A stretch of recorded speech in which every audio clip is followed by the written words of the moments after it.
Well, wait, welcome to your weekly finance and IT update. I decided to go out on location, though. I didn't go make it very far today, and so I thought I'd shoot the this week's update from the beautiful steps of City Hall. I actually had some nice weather today, got up to 80 degrees, and it's not feeling like fall again, but we are, I guess, expecting some rain this weekend, which I know we really need and want. I just thought I'd talk a little bit about some updates happening in finance. We have made some progress this week on salary projections, and thanks to Zena and to Eric for working really hard on refining those projections along with Ryan. They are providing some information to HR for assisting them with the update and a briefing in front of council in terms of labor negotiations.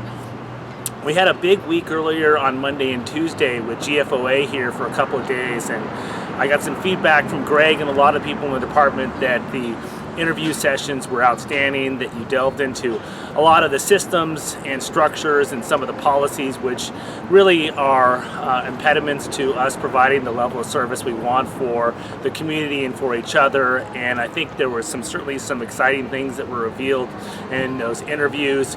They're planning on coming back for their third visit sometime in December, and then we'll be scheduling sometime after the first of the year with our auditors. So stay tuned for that, and we expect to have them come and talk a little bit about their findings.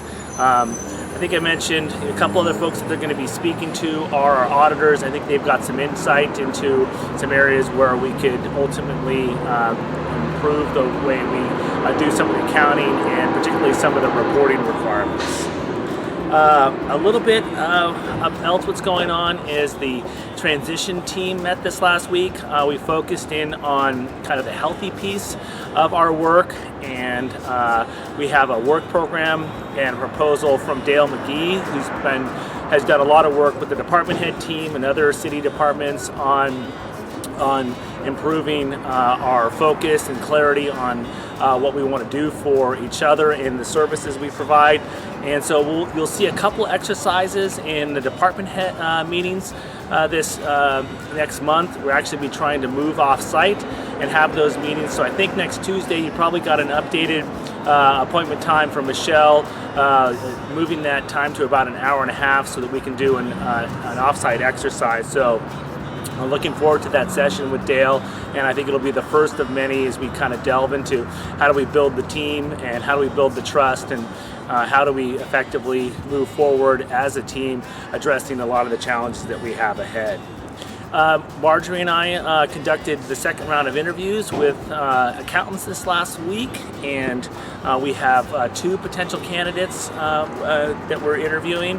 And we'll hopefully make an announcement here in the next week or so to let folks know how we settled out there. On utility billing, I had the opportunity to stop by earlier today and check in on Jennifer and Chris and Cheryl, and I think the team's making some significant accomplishments. They said they've seen a 35% reduction in terms of the amount of accounts they've had to close off with the change in policy in terms of making sure that people pay their bills on time and in full. And I think we're starting to set some standards in terms of what we want from our customers outside of the city. Speaking of that, I think one of the items that I've asked Lynn to cover is, what are the deadlines we need within the department and outside the department? Whether it's deadlines for turning in time cards, for accounts payables, for processing payments that are made to us. We need a set of deadlines and standards, and so we can set expectations with the departments that we serve. And Lynn's going to provide a list to me so I can share with James David on Monday so we can review that list with the analyst group. A couple of big accomplishments both last week and this week with IT. They moved forward with the police audio recording project. They've also moved forward with the police scheduling project, and they had a kickoff with a barbecue with the Wharf celebrating the energy project in which IT played a major role. They moved the ShoreTel voice system and did some maintenance, and contracted with a new vendor. Besides that, Dawn responded to some emergencies relative to Spillman slowdown while she was on vacation, and she got those quickly resolved, so thanks, Dawn, that's really important. And she's also been attending some training on search and rescue and GIS workshop. Got a sheriff helicopter flying overhead. Both Miguel and Lynn served on oral boards this week and with the city of Arroyo Grande to help out with their community development department, and helped out with selecting their new network administrator, and then Lynn helped out with CDD and finding some new admin staff. Looking ahead in terms of what's on the calendar in terms of the council, I talked a little bit about what's on the calendar for the 17th of November, and now we're looking forward to the first meeting in December. We've got a couple items, a strategic plan for the PAC.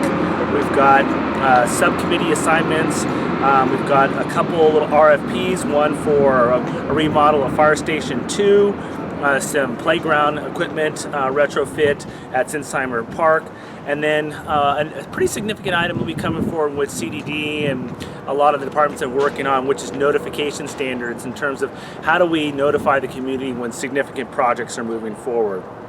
We also have an open space maintenance plan, and then scheduled after that, looking in the future on December 15th, we have the water resources status report. A couple items out there that you should be aware of that probably will perk up with the City Council is there was some recent legislation passed related to medical marijuana. There's pretty significant deadlines in which the cities and counties throughout the state of California have to take action with regards to brick and mortar dispensaries and mobile deliveries and cultivation. So you may see some discussion both in the paper and internally about options of how do we craft a policy. Ultimately, I bring this to the attention of finance and IT because one of the approaches that is being taken by lots of jurisdictions is the public policy question of, do we tax this type of product? A lot of cities and counties have done that.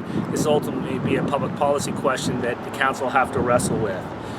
Beyond that, we are making a lot of progress, and Fire and Public Works have been taking the lead on preparation for El Nino, and Freddie Otti's got a request coming forward in which he's outlining any sort of facilities that need some additional attention before the real significant rains hopefully start to come to the city of San Luis Obispo. So another great week of accomplishments. I heard nothing but praise from the auditors last week as they did a lot of testing and checking a lot of the records. I understood they tested over 100 different records related to payroll. So I want to certainly thank Lori and the rest of the team for quickly responding to all the requests. And like I said, Aaron and the team had nothing but great things to say about the finance department. A lot of work ahead, and looking forward to the staff meeting next week and kind of really focusing in on the healthy piece of our GoFit effort. So thanks everyone, and have a great weekend.